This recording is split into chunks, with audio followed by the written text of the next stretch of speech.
And we're back on Let's Talk About This. So, Glenn, you were telling us about the war on drugs and the choices that drug users make regarding addiction, such as heroin or cocaine or other hard illicit drugs. And you were talking about criminalization, but you mentioned Portugal. And Portugal, the laws are a little bit different. Could you tell us a little bit about what you were leading up to with that? Well, Portugal in the 90s, and of course, I don't have the exact year, but in the 90s did completely decriminalize hard drugs. And if some people were caught with hard drugs, small possession, which of course is the primary lion's share of all arrests regarding drugs, is they decriminalized and offered treatment programs versus jail. It has been wonderful. HIV rates have dropped, heroin utilization rates have dropped, other hardcore drug rates have dropped since they've instituted these programs. Not that I'm normally a big fan of Portuguese and European socialism, but if we must have pieces of it, that program worked to be a success in actually treating drug addiction. So as I understand it, the state of Oregon did roughly the same thing for several years and fairly recently changed their law back to the way things used to be. Are you familiar with anything that had happened out in Oregon?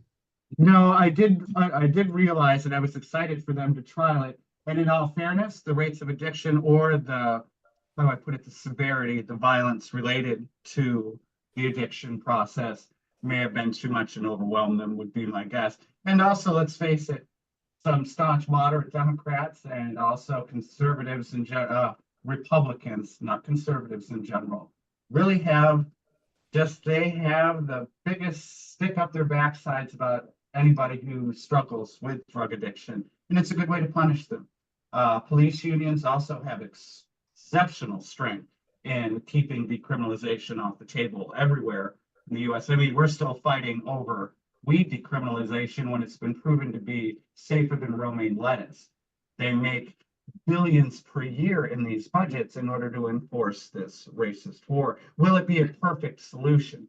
No, of course it won't be. Nothing ever is when you're dealing with drug addictions or alcoholism for that matter. But you know what? Like can literally vouch for this just because of my job. You see all walks of life come in and you see those that might be users. And you know what? You're happy that they're buying it. And if you build it and sell it, they will buy it. It is a proven fact. Like, you sell alcohol in a store, people will buy it. You sell weed in a store, people will buy it. Well, and look what happened with alcohol prohibition.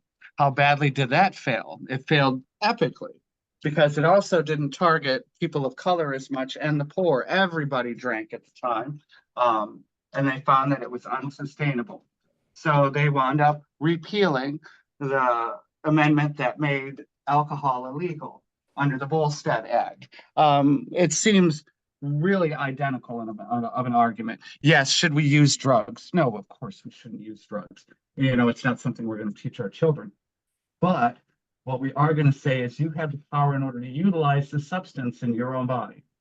If you have an impact to society based on that utilization, then you should pay for it as well. And I do mean in financial terms. We don't want to see anybody die. So I do want to make the point. I was not very familiar with the Portugal thing, so I did look it up. Their law actually says nothing under 10 days worth of supply was decriminalized.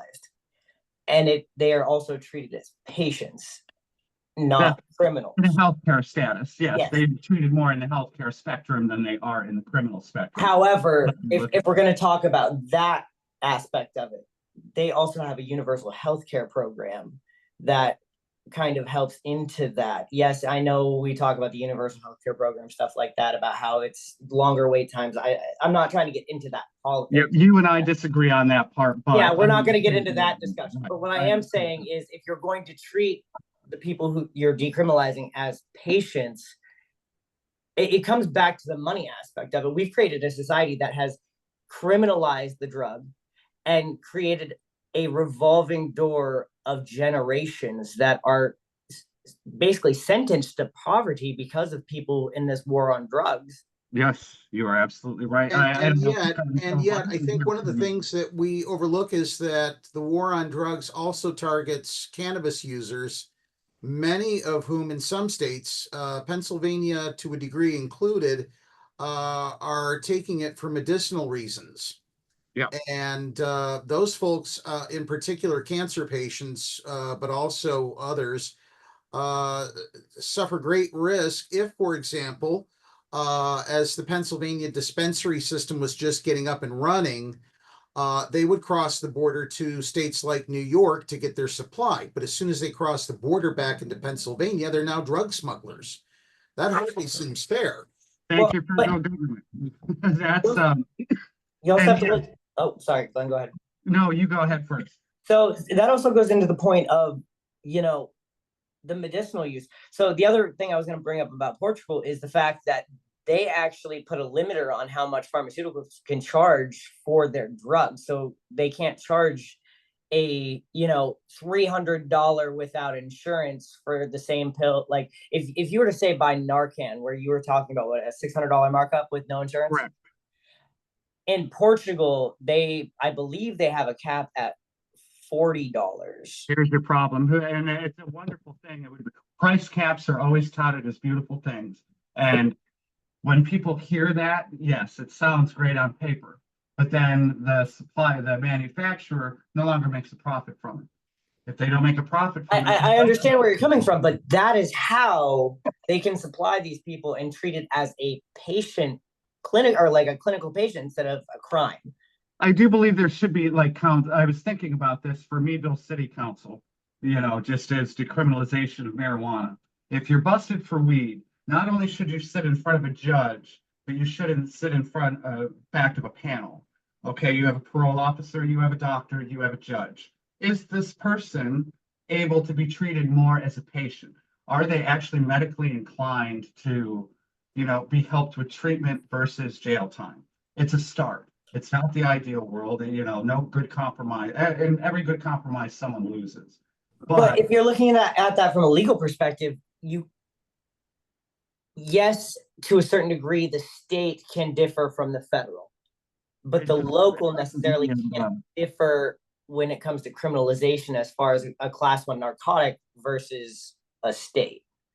Of course, that's the whole reason we fight half of the drug war. How many states would allow decriminalized, illicit drugs if the federal government wasn't involved?